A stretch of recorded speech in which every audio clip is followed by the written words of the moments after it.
Hey guys, this is Dereka with Dereka's Designs, and today we are making this super cute witch for your Halloween wreaths and home decor. Now this is a sewn attachment, so grab your sewing machine and let's get started.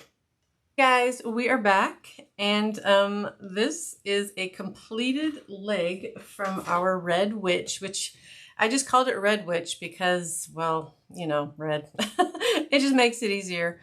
But super cute pattern. You can do this pattern in any fabrics that you want. So don't think you have to have this color combination.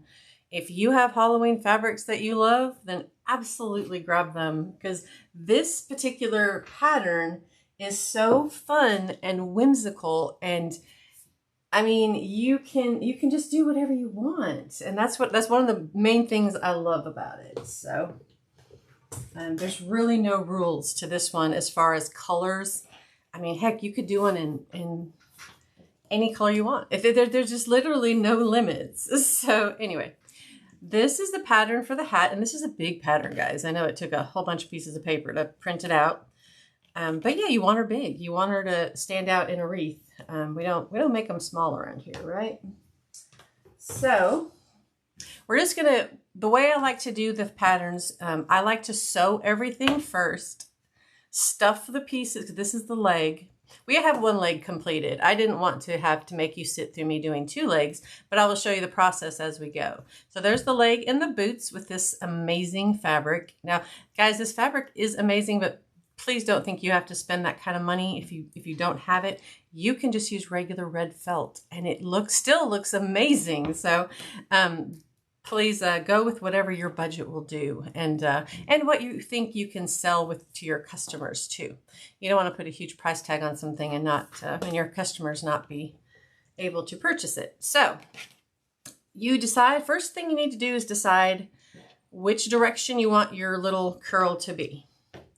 I think generally just in my mind, I always have my curls off to the right when I do a hat like this. But you may want, especially if you're doing like a double door witch, you would want to flip it around so the curls on this side and then have one this way. So just decide how you would like your witch to be in your wreath. And what we're gonna do is take the back piece, since I know this is the back side, and we're gonna make a couple of just quick little butterfly loops so that people have, your customers have a place to secure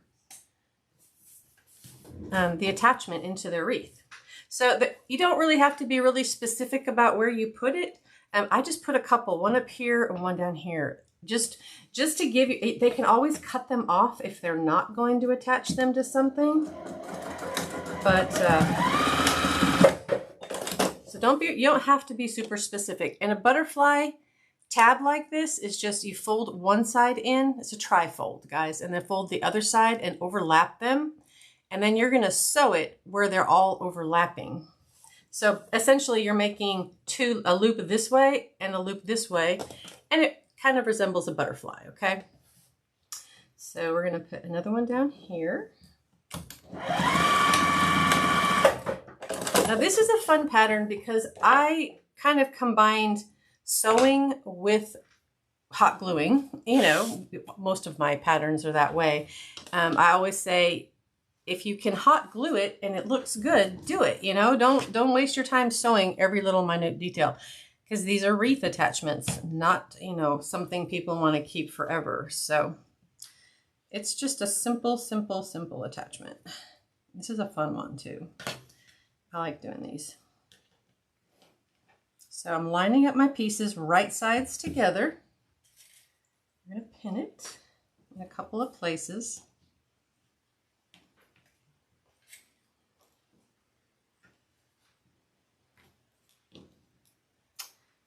Just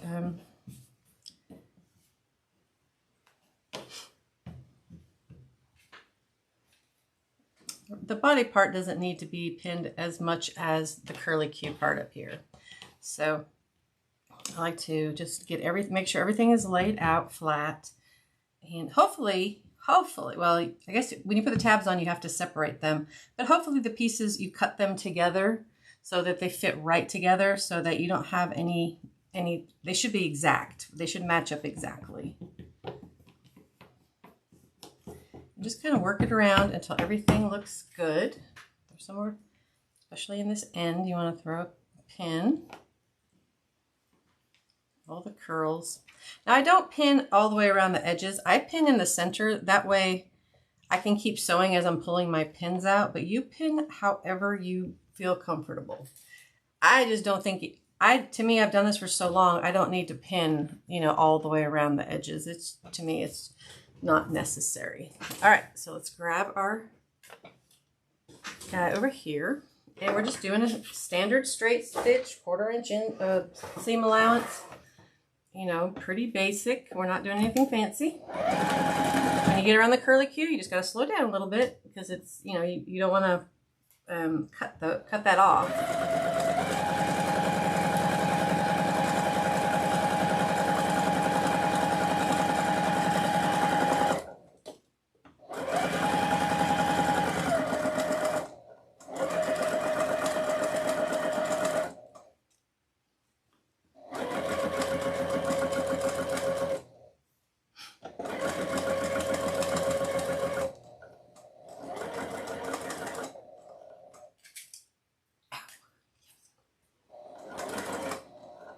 And just go slow around the end. It's hard for me sometimes, like my 1/4 inch seam allowance kind of disappears on the end.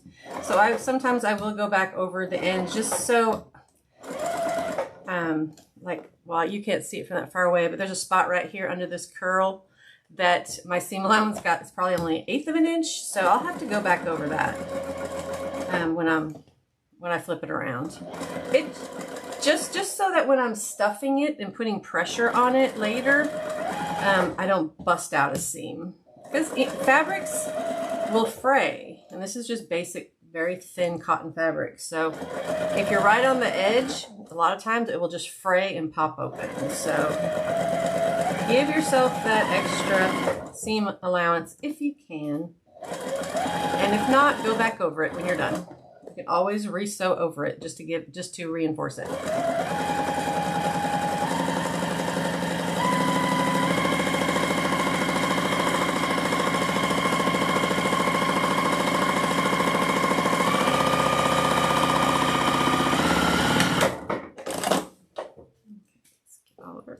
Out of here. Okay, so now I'm going to flip it over, and if you guys have watched me before, because I am not lining up things absolutely perfectly all the way around, I tend to do this very quickly. I go over the back, and what I'm doing is making sure my 1/4 inch is pretty good all the way around. I don't have any places that I missed. Now this spot right up here, I'm very close to this edge right there, like super close. So you know what? I'm just going to go right now and kind of go in and make that a little bit stronger. Then I'm going to go around. I'm going to keep looking. And this spot here on the underside where I felt like it wasn't quite thick enough, I'm going to just reinforce that a little bit. If you do all this before you flip it around and start stuffing it, you're less likely to go, oh my gosh, I have a hole. I have to pull all the stuffing out. Flip it back around inside out, then re-sew it again. And listen, I've done this for 7 years now, and I can't tell you how many that I've had to unstuff and re-sew because one little seam will pop out and it just ruins the whole thing. So by doing this, you really save yourself just the aggravation.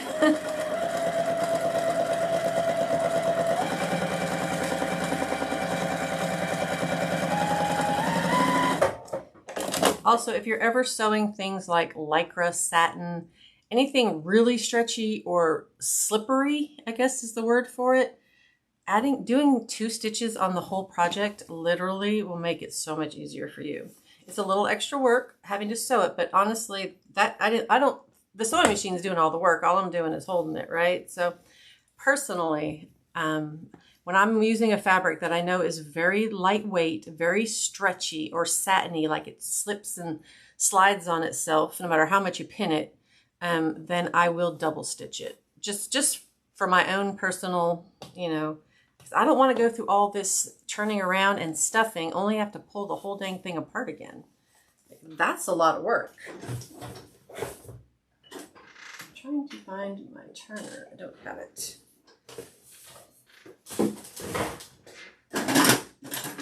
we'll use these guys. And I just want to get into the very curly Q here. If you have a loop turner, it works really well to do this, or I mean, you can use needle nose pliers, whatever you have on hand, but you got to get all the way inside of this and pull it out a little bit at a time. Make sure you don't pull it too hard or you could tear it or pop a seam. I think I'm towards the end, so then I'm going to stick it inside. And now that there's just a little bit left, I can probably just push it through. Yeah, there, I'm right at the end there. So perfect. Okay, so we have that part sewn and it's ready to go. So now we're going to sew the leg. We already have the other leg completed here, so we're just doing one. So I just wanted to show you the basics.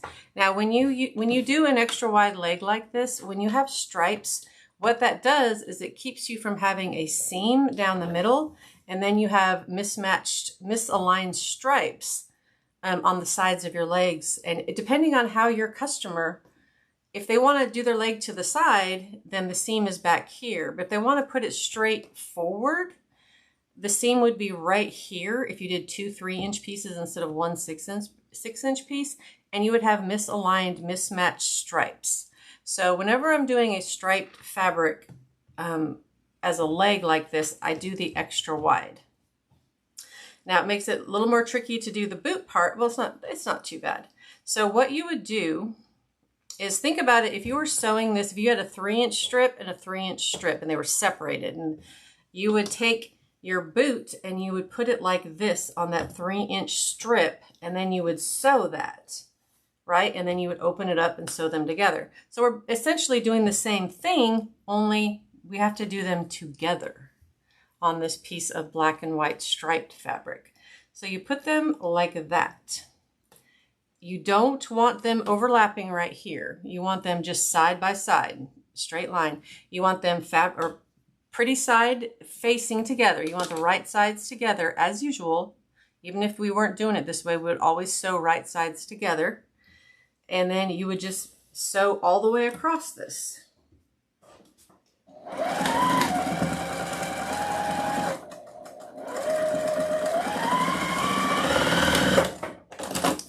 Throughout the years of me creating these, I've always just used the standard 3-inch wide at the top of the boots, 6-inch wide for a full leg, and then 3-inch wide for the strips of the leg. So typically it should be very easy to line them up if you just do 3 inches and 6 inches, and don't try to get into too detailed, I don't know. I just like whole numbers. It's just easier for me to work with. A 2.5-inch leg isn't going to make any bigger difference than a 3-inch leg, really. So I'm going to pin these together just to hold them, and then we have to go back and do the same thing with our boot. Lay it out flat, get all your little curl in there. I love this boot. This boot looks amazing in faux leather, and then just a ton of giant beads, and I mean it's just really a cool boot. That's all I can say. You can do a lot with it.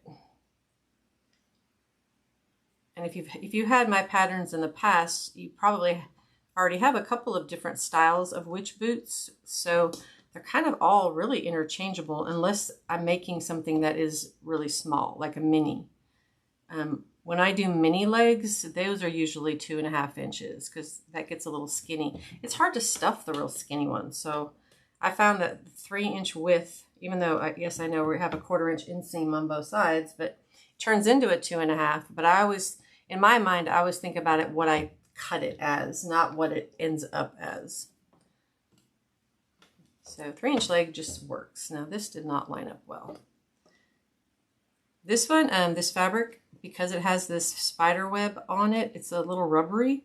It tends to fight itself, kind of like when you're trying to put 2 pieces of velvet together, it kind of fights itself. So you have to tug and try to get it in place.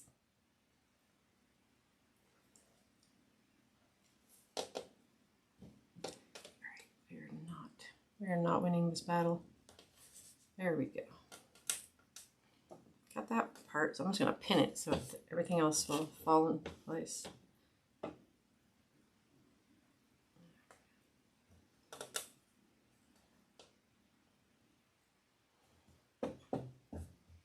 Just take the little extra time to get your pins in there, making sure everything is straight.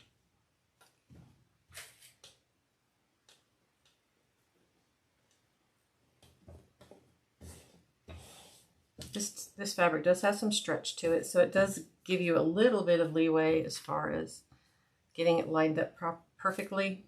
You can stretch it just a bit.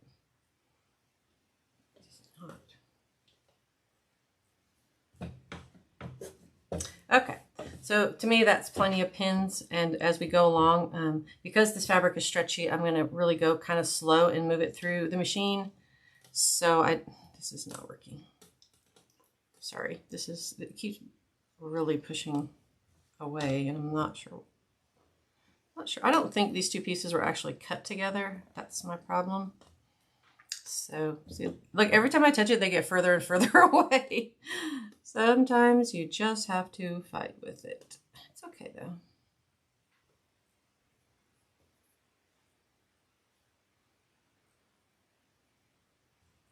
Maybe that's the problem. This little guy over here, he's the problem.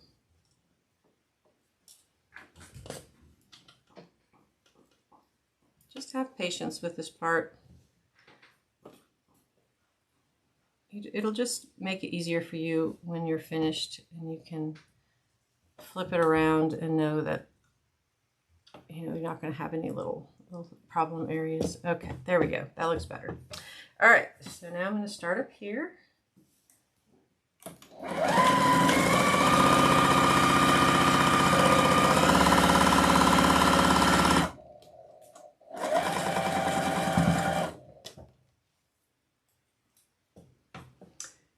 And this fabric, the little feed dogs kind of grab on the stretchy fabric and they will distort it. So you kind of, this is where you want to go a little bit slower. Any kind of stretchy fabric that you use that has any kind of lycra spandex in it, just go a little bit slower, because those feed dogs that come up underneath, they're going to grab that fabric and stretch it and distort it.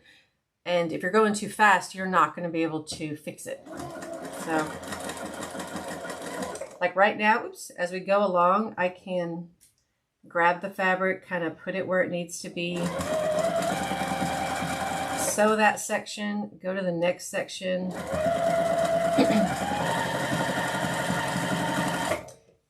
And then I keep just a little bit of pressure, just a little bit to thread.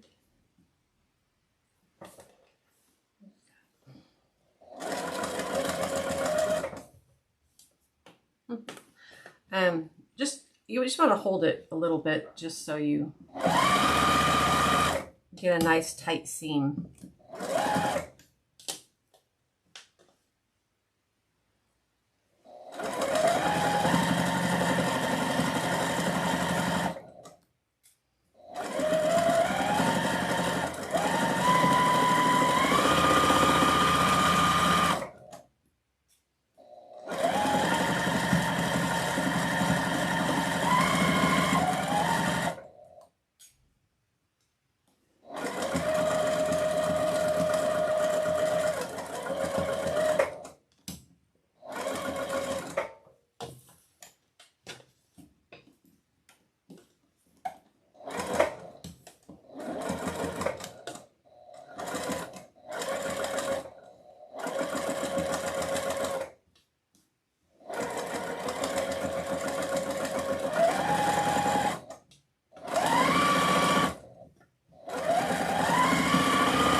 When you get up here, of course, you don't want to sew the front of this leg. You're going to stop down here at the ankle. Just like that. So we sewed the back seam back here, but we did not sew anything on this front side. And that's what you want. So when they look at the front of the boot, there's no seam there. Flip it over and let's check all of our seam allowances. See right here, we have an issue. Yeah, I'm going to double sew this because it's a stretchy fabric. So there are several places where the feed dogs grabbed it, and I just I would rather reinforce it than have to fight with it later.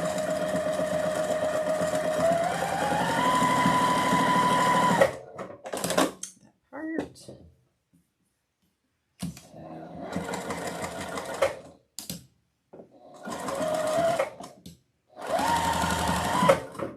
I just reinforced under the curl. That seems to be the spot that in my history, that's where I always have issues, is underneath that curl right there will pop open. And I'm just going to go right down the spine back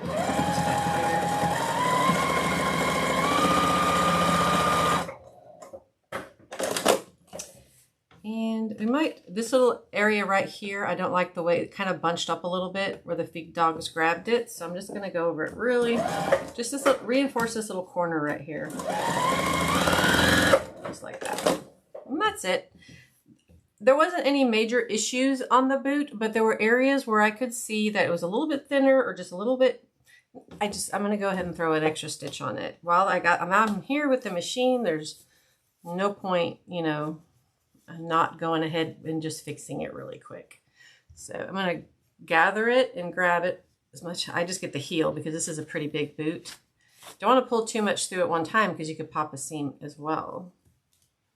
So I just got the heel through here. Now I'm digging for the toe part. It's in there. Dig out as much as you can with your fingers, and then of course grab your tools. That's just the way I usually do it. I'll use these again. I don't think we'll need it on the heel. The heel is pretty big. We definitely need it on the toe though. So wiggle it in there. Lightly grab. Don't grab it too hard. Like I said, you don't want to put a hole in the end and then you have to flip it back around and re-sew it. So get it to where you feel like it's almost to the end. I'm going to push, this is the heel part. I'm going to go ahead and push it out with these four-step hemostat things. I don't know the actual words for that. I've heard it, I hear it interchanged all the time, and then I always think, well, I'm not in the medical field, so I guess I'm really not supposed to know. Okay, so I just pushed the toe through. There we go. And there it is. And because I reinforced all this area, where I know I'm not going, when I go to stuff this, I'm not going to have any issues. I'm not going to have to go back and redo it. And to me, that can be the most frustrating part. So now we stuff. To get the stuffing, you must do the toe area first, and you must do the end of this little curl first. I mean, and you have to start with little tiny cotton ball size pieces. It just takes a while. Once you get past this curl, then you can stuff as normally. But if you don't get stuffing in that curl, it doesn't look right. It just looks deflated. It doesn't match the rest of the boot. So I just work my finger. There's really no easy way to do this. Now this one's a little bit longer, so while I still have it bunched up, I can stick my dowel in there and then use the dowel to get it into the very, very end of that curl. And you can just there. So right now the very tippy end is stuffed, and that is it. So we have to do it a couple more times until we get around that curve. Don't want to overstuff it. If you overstuff it, you'll end up with big wads of polyfill, and you can feel them, and sometimes depending on the fabric you can like see it. You can see that there's a wad and then an empty area and then a wad, and it doesn't flow. It's not smooth. You don't really want that either. So just use tiny little pieces to start with, just to get up around the main curve. Use a dowel.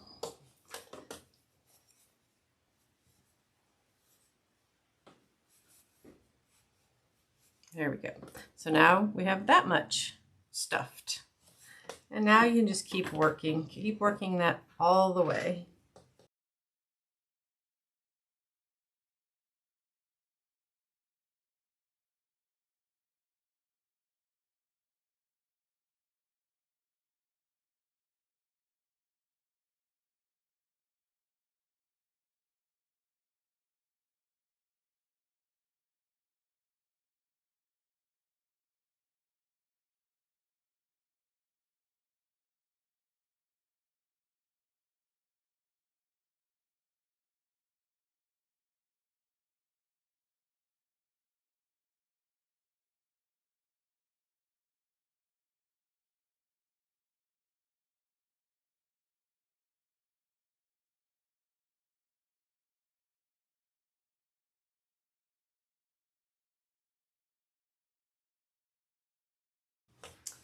Okay guys, so we have both of our pieces stuffed.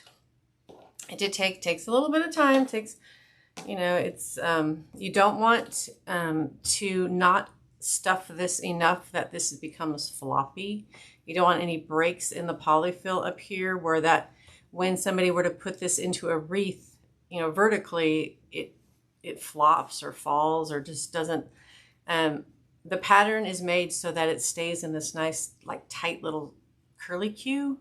So that's, you want to make sure that your stuffing, especially the boot too, you don't want this boot to be floppy at the end or have gaps in it where there's no polyfill. It just doesn't look professional, I guess. So the only other thing we're going to sew really quick is the base of this. And because we are doing a non-traditional witch hat, something you have not seen before, we're gluing the brim on. We're just going to sew straight across and nobody's going to see it, so it doesn't have to be pretty. So just sew straight across.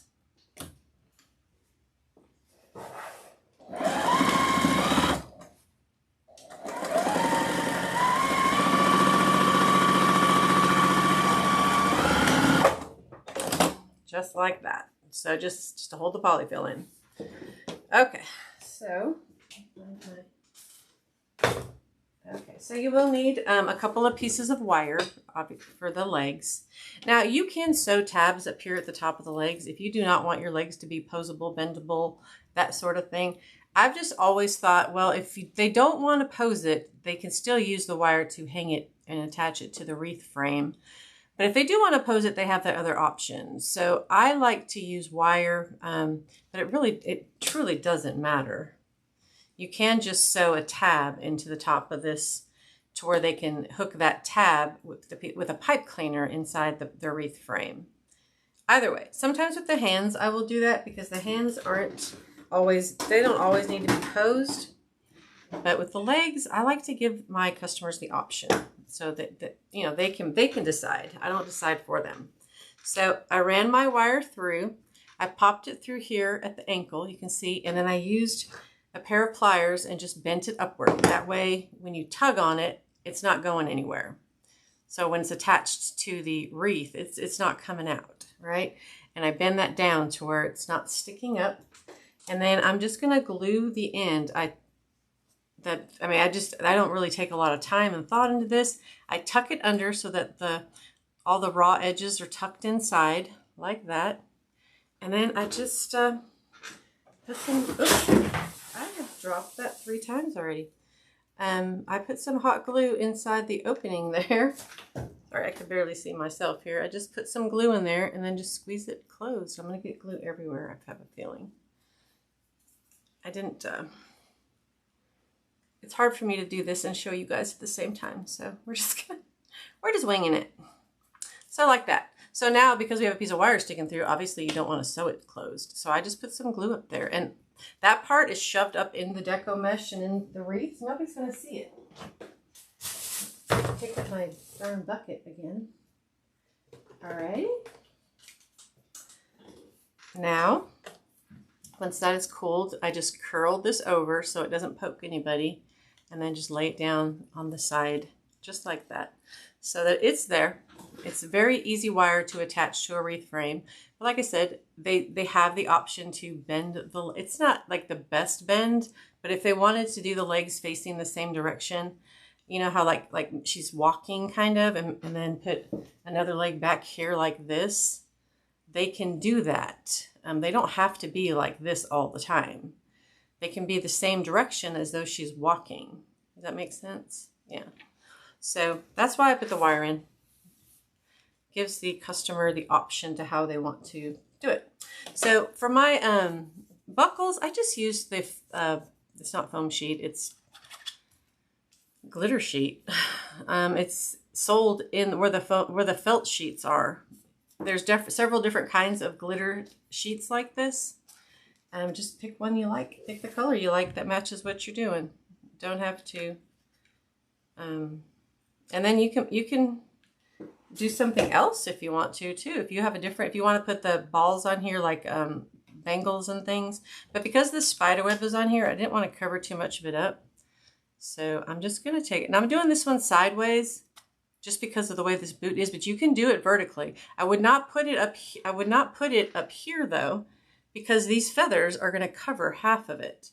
So see how I put it down here where the boot kind of, but you can do it vertically or horizontally. It's really whatever look you like. So I just glued it right on there. I didn't put anything else on. I didn't feel like, the spider web to me on this fabric spoke for itself. This is just a little extra bling. I didn't need to add more to it. But if you wanted to do the classic witch cut around, you know, with a piece of fabric right here and then some trim around that and then the buttons or rhinestones to be buttons, that sort, you can absolutely dress her up or down however you want. All right, so now to cover the seam, I always use something, feathers, trim, something to cover the ugly seam where the fabrics meet. And it also is going to secure that piece of wire that I curled in there. And you just, oops, right in my finger. You just have to find the center thread of your feathers if you're using these type, or even the marabou. Either one will work. And just make sure you're gluing down the center thread so that these feathers are still wispy and fun. You don't want to glue those down. There we go. So look, we have the little matching boots. Super cute. Super cute in a wreath. All right, now we'll finish up this hat. Won't take much. Now this is a little different than you've done before in any of my patterns. This is a piece of 5mm foam sheet, excuse me. It's the flexible foam sheet. I just used the black one just because. Now I do have black foam board, but it has white styrofoam inside, so it would not work. It was just, so you can use foam board if you want to and cover it with black felt if you don't have the foam sheets. So if you want to use the hard, you know, styrofoam board that we use like on our no-sew projects, you absolutely can. I just use this because it was easy and I had it, it's easily accessible and I already had it. So we're just going to use that. And it's not very big. You see, it's made to fit inside of a wreath. It's not the big round one like we had last month on our other, or some of our other witch products. This one is made, I mean, it's made to be streamlined so that she will fit in a wreath and it's not going to interfere with somebody's front door, that sort of thing. It's going to be very narrow. And you should really emphasize that on it, you know, that when you're taking pictures or doing your listings in Etsy, make people aware that it's made narrow to fit between doors, or so that people can put it possibly between their front door and a storm door kind of thing. I don't know. It's still, let's see, it's 5 inches, so 5 inches wide. So I don't know how thin it needs to be to fit there, but that for a witch hat, that's pretty stinking thin, right? So, but you can kind of put that in your listing that it's 5 inches, so possibly could fit between doors. What I'm doing here is I'm just kind of gluing in these little corners because they're going to stick out and be awkward. Think of like the bottom of a brown paper bag. I'm just kind of getting that out of the way. Nobody's going to see this, so but I don't want these weird corners sticking out that are all, they have a bunch of, you can see all the threads and the fringe coming off of there. Like, I don't want that to show. So I'm curling in the corners. I just glued them down just very lightly, just so that all the way around is like neat and tidy. If that makes sense. I like it to be neat. So now, see, my little bow is actually a little bit too low. It's going to be glued on here. So I went too low with it. So, you know, I'm just going to snip it off. Nobody's going to see it back here behind the feathers, so it's okay. They still have the other one, and that'll be fine. There. We're going to snip that one off. It was just too low. It was going to be right in the way too, so now I just glue. Don't go too far out. Make a nice rectangle on like an outside line, and then just kind of fill in the inside part, just so everything will stick. Take your hat, and then you just want to eyeball it and kind of put it sort of in the center. Now this is the part, and then what I do is I literally, you can't really see too well, but I'm grabbing it and I'm pushing it down. And I want to push it all the way down, and it's got to be held there. So you want all of the fabric on the bottom of this that you put glue on to stick. So if I let it pop up right now, there are areas that are going to pop up with the glue. So you just kind of have to hold it.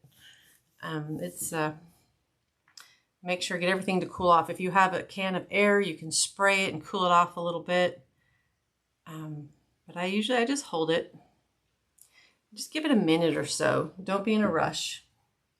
You're going to put feathers around it, so nobody's going to see it anyway, but I want to know when I let go of this that it's not going to peel away anywhere.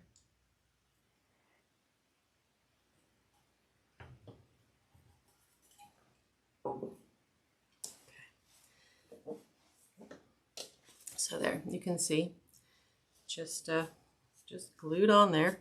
Very basic, very simple. There was no extra sewing or no complicated anything.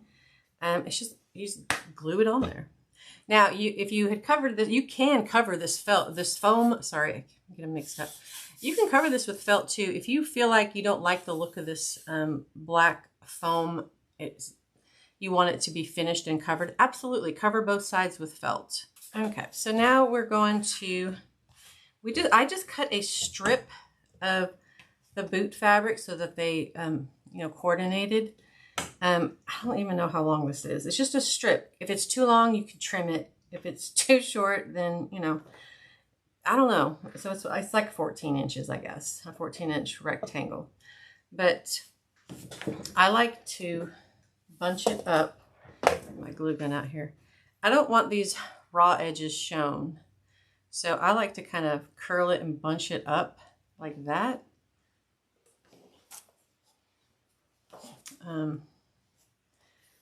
I just basically curled under both of the edges and put it on here. It's crooked though, so we're gonna straighten it. I'm holding it in the back because I don't want it to move.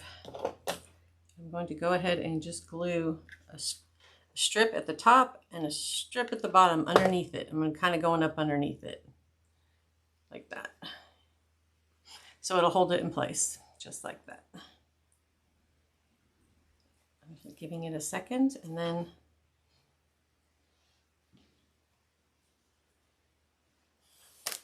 you can kind of see from the back side how I've curled it.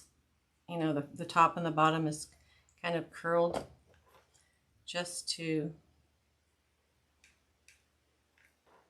keep the raw edges from showing.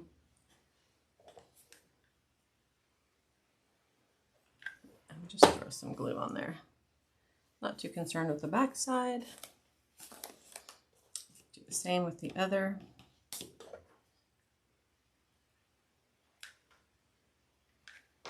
Doesn't take a whole lot of glue to glue on some fabric. And if you don't want to use fabric, guys, just find a 1.5-inch ribbon. Any solid black or something. I mean, it could be, or just solid red. It could be glittered, it could be not. I mean, just use a 1.5-inch ribbon. It works just as well.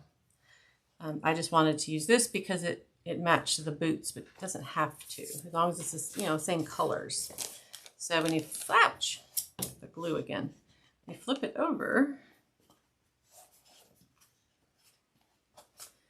Also, just remember to put all of this stuff on before you add the feathers, because the feathers are going to be in your way and you're going to be foofing them out. They're going to get stuck in your hot glue. It's just feathers should be last if possible.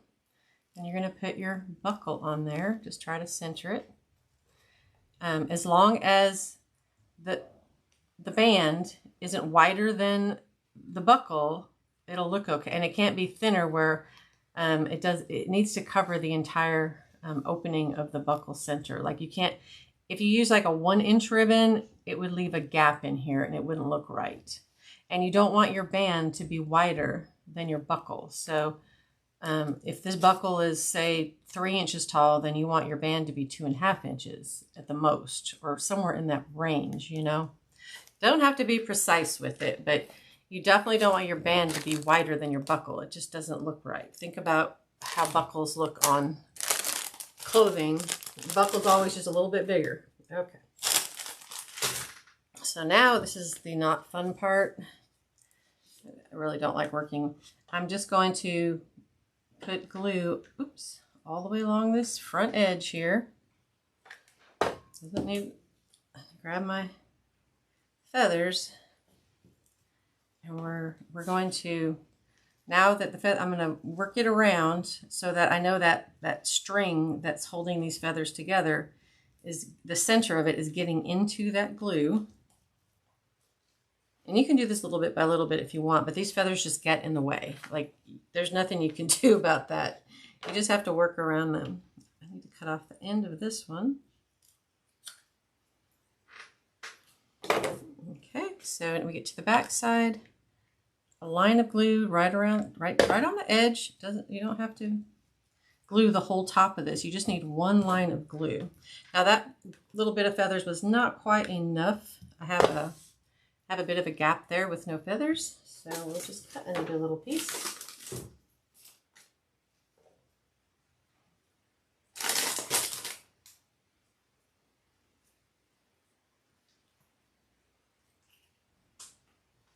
I'm trying to do this without getting feathers everywhere, but I don't know if that's even physically possible.